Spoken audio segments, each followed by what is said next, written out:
Hello friends, welcome to my channel. आज हम पढ़ेंगे chapter 1 history, the rise of nationalism in Europe. तो यहाँ पे सबसे पहले आपको एक पेंटिंग दी गई है जो फ्रेडरिक सोरियो के द्वारा बनाई गई है, जो एक फ्रेंच आर्टिस्ट है। इस पेंटिंग में एक फिगर दिया गया है जो आप खुद देख सकते हैं। यहाँ पे लिखा हुआ है the dream of world wide democratic and social republic, the pact between nations and print prepared by Frederic Sorrieu in 1848।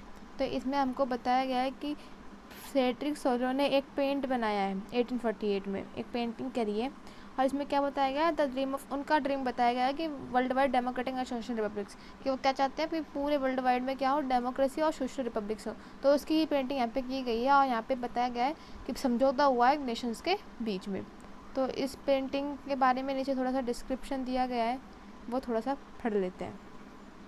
देखिए, यहाँ पे पहले इससे समझ लेते हैं कि यहाँ पे एक स्टैचू ऑफ यूनिटी है, मतलब कि वहाँ पे ये वो वाली स्टैचू ऑफ यूनिटी नहीं है रियल वाली। यहाँ पे फ्रेडरिक सोरियो ने अपने पेंटिंग में इसको यूज़ किया है लाइबर्टी का सिंबल दिखाने के लिए। और ये जो पीपल हैं, इनको देश की तरह यूज़ किया है। इनके हाथ में जो झंडे हैं वो उनके देश को रिप्रेजेंट कर रहे हैं। तो यहाँ पे सबसे पहले यूएस और स्विट्ज़रलैंड निकल गया है, मतलब कि वो लाइबर्टी को प्राप्त कर गया है। बाकी आगे फिर फ्रांस एंड जर्मनी ऐसे जा रहे हैं और सब इनको सल्यूट करते हुए जा रहे हैं। तो आप यहाँ पे आराम से देख सकते हैं कि इनके एक हाथ में तो टॉर्च ऑफ एनलाइटमेंट है और दूसरे हाथ में राइट ऑफ मैन का पूरा चार्टर दिया हुआ है। तो हम आगे बढ़ते हैं। देखिए,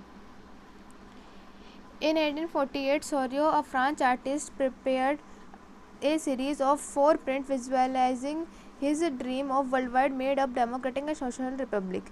यानी कि यहाँ पे जो फ्रेडरिक सोरियो एक फ्रेंच आर्टिस्ट है, उन्होंने एक पेंटिंग बनाई है, एक सीरीज़ ऑफ पेंट बनाया है जिसमें उन्होंने अपने ड्रीम को विजुलाइज करके वर्ल्ड को डेमोक्रेटिक और सोशल रिपब्लिक के रूप में दर्शाया है।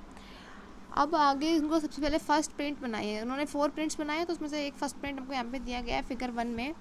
वहाँ पे दिखाया जा रहा है यूरोप और अमेरिका के जो लोग हैं, उसमें कौन कौन है, मैन वुमेन सब एज के हैं, सब क्लासेस के हैं। वो एक लॉन्ग ट्रेन में मार्च करने यानी कि चल रहे हैं।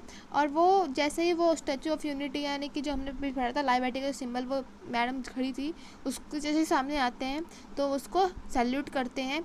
और होमेज यानी आदर प्रदान करना, एक तरीके से सैल्यूट करना है ना। तो वो स्टैचू ऑफ लाइबर्टी के पास जैसे ही उस वहाँ से गुजरते हैं तो वहाँ पे वो क्या करते हैं, सैल्यूट करते हैं। और आप जैसे आपको याद होगा कि आर्टिस्ट जो थे उस टाइम के फ्रेंच रिवॉल्यूशन के, वो लाइबर्टी को फीमेल फिगर के रूप में दर्शाते थे। हमने फ्रांस में भी पढ़ा था पिछली बार जब हम 9th में पढ़े थे, तो कि वहाँ पे भी ऐसा ही कुछ था, फीमेल फिगर बनाए गए थे और उसको लाइबर्टी के रूप में दर्शाया गया था। ऐसे ही यहाँ पे है, वहाँ पे फीमेल फिगर को लाइबर्टी के रूप में दर्शाया जाता है।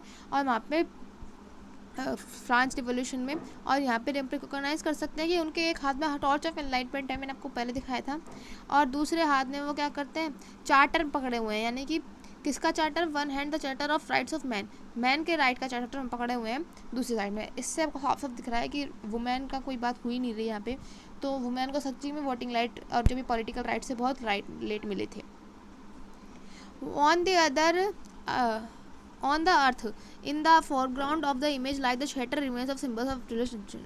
और बाकी जो धरती पर सामने की और इमेज के सामने की और कुछ शैटर इमेज यानी टुकड़े हुए या फिर फटे फुटे से सिम्बल्स पड़े हुए हैं एब्सोल्यूट मोनार्च इंस्टीट्यूशन, यानी कि जो राजा निरंकुशवाद जो शासन चल रहा था, इंस्टीट्यूशन चल रहा था, उसके कुछ सिम्बल्स बचे हुए हैं, कुछ साइन बचे हुए हैं। तो देखते हैं, देखो यहाँ पे ये दिख रहा होगा आपको यहाँ पे कि ये जो है ये शैटर इमेज है। देखो ऐसे यहाँ पे मुकुट पड़ा हुआ है, यहाँ पे कुछ तलवार का हिस्सा पड़ा हुआ है। ऐसे यहाँ पे बहुत सारी चीज़ें दिख रही है जो कि क्या दिखाती है, मतलब टूट गई है एब्सोल्यूट मोनार्ची का, एक तरह से डिस्ट्रॉय दिखा रही है यहाँ पे।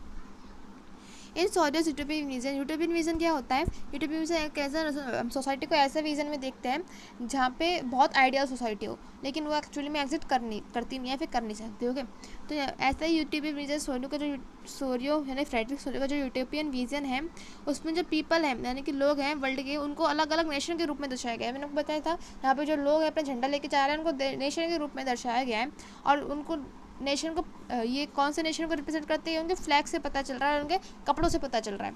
नेशनल कस्ट्यूम से, क्योंकि वो अपने नेशनल कस्ट्यूम पहने हुए हैं और फ्लैग है उनके हाथ में।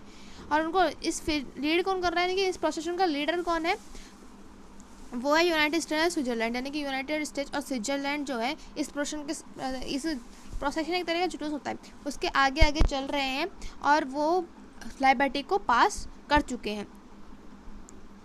ठीक है, क्योंकि पहले से ही क्या बन चुके हैं, ऑलरेडी नेशन स्टेट ये बन चुके हैं। अब उसके बाद फ्रांस जो है, जिस ये किससे रिप्रेजेंट है, identify bye revolutionary try colour, यानी कि फ्रांस का जो ट्राई कलर है रेड ब्लू वाला, तो वो उससे ये आइडेंटिफाई हो रहा है। जस्ट रीच द स्टैचू, वो बस फ्रांस स्टैचू तक पहुंच ही गया है। शी इज़ फॉलोड, यानी शी यहाँ पे किसके लिए आया है, फ्रांस के लिए।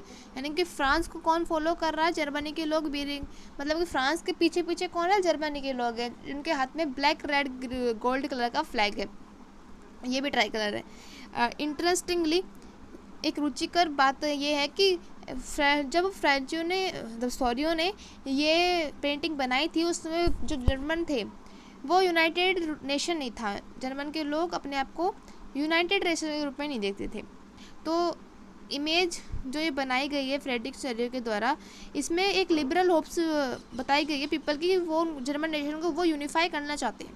तो the flag the carry is expression of liberal hopes, जो ये फ्लैग उन्होंने पकड़ रखा है वो उनके लिबरल होप्स का प्रतीक है। वो ये बताता है कि उनके वो भी अपने जर्मन को यूनिफाई और नेशन स्टेट बनाना चाहते हैं। Principality into a nation under a democratic constitution, और वो अपने अंदर मतलब जर्मन को नेशन स्टेट बनाकर एक डेमोक्रेटिक कॉन्स्टिट्यूशन उसमें लाना चाहते हैं।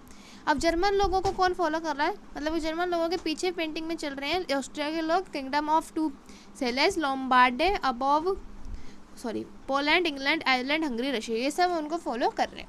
और ऊपर से हेवंस यानी स्वर्ग से, या फिर ऊपर हम बोलते हैं ना हेवन यानी स्वर्ग ही होता है वैसे, लेकिन ऊपर मतलब कि यहाँ पे पिक्चर में ऊपर जो आसमान है वहाँ से मतलब कि हेवन से निकलते हुए, और क्रिस्ट ने, सेंट्स ने और एंजल्स ने, एंजल्स सब जानते हो सेंट साधुओं को बोलते हैं वैसे, तो यहाँ पे जो भी पवित्र लोग हैं वो ऊपर से सीन को अपना आशीर्वाद दे रहे हैं। They have been used by the fraternity among the nations of the world, और ये यूज़ के आर्टिस्ट के द्वारा ये बताते हैं फ्रेटर्निटी यानी कि मेल जोल के साथ रहने की भावना नेशंस की वर्ल्ड में।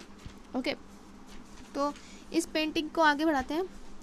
मतलब ये पेंटिंग ख़त्म हो चुकी है, अब आगे इसमें बताया जा रहा है कि जो चैप्टर है ये बहुत सारे ऐसे इशू के साथ डील करेगा जो सॉरियो ने विजुलाइज किए फिगर 1 में। During the 19th century nationalism emerged as the force which brought about several sweeping changes in political and mental Europe.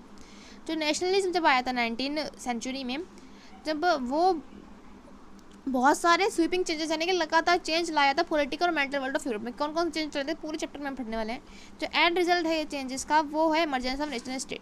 Nation state का उदय हुआ, नेशनलिज्म के जब हमारे प्रोटेस्ट चल रहे थे उसका रिजल्ट क्या निकला, हमें नेशन स्टेट मिल गया in place of multi national dynastic empires of Europe. यानी कि बाकी जो मल्टी नेशनल डायनेस्टिक एम्पायर्स थे, सब जगह अलग अलग एम्पायर चलता था, तो मल्टी नेशनल डायनेस्टिक एम्पायर्स की जगह हमको नेशन स्टेट लाना था।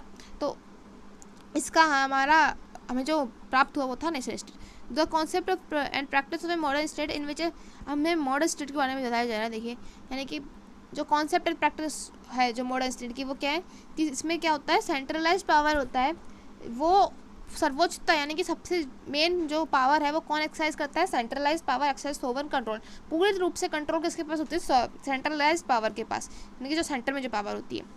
Over a clearly defined territory had been developing over a long period of time in Europe. Europe में सेंट्रलाइज्ड पावर जो थी वो पूरा कंट्रोल रखती थी एक डिफाइंड टेरिटरी में, ये बहुत मतलब कि डेवलप हो रही थी। इसके बाद nation state was in which the majority of its citizen not responsible came to be develop by science of common identity and shared history और डिसेंट। नेशन स्टेट वो होता है जिसमें थ्योरी जैसी नहीं, रूलर्स भी अपने अंदर कॉमन आइडेंटिटी और कॉमन आइडेंटिटी यानी कि हम सब एक जैसे हैं प्रतीत होते हैं, हमारी हिस्ट्री सेम है, ऐसा उनको भी लगना चाहिए, ये होता है नेशन स्टेट। और ये जो कॉमनेंस है ये पहले से नहीं है, इसको बहुत स्ट्रगल्स के द्वारा, एक्शंस, लीडर्स के एक्शन के द्वारा, कॉमन पीपल के द्वारा लाया गया है। और इस चैप्टर में हम क्या देखने वाले हैं, look at diverse process through which nation state and nationalism came into being in 19th century Europe, कि कैसे 19th century यूरोप के में यानी कि 19th century में यूरोप में नेशन स्टेट बने, नेशनलिज्म कहाँ से आया, ये पूरा प्रोसेस इस चैप्टर में देखने वाले हैं। आगे की वीडियोस के लिए लाइक शेयर एंड सब्सक्राइब।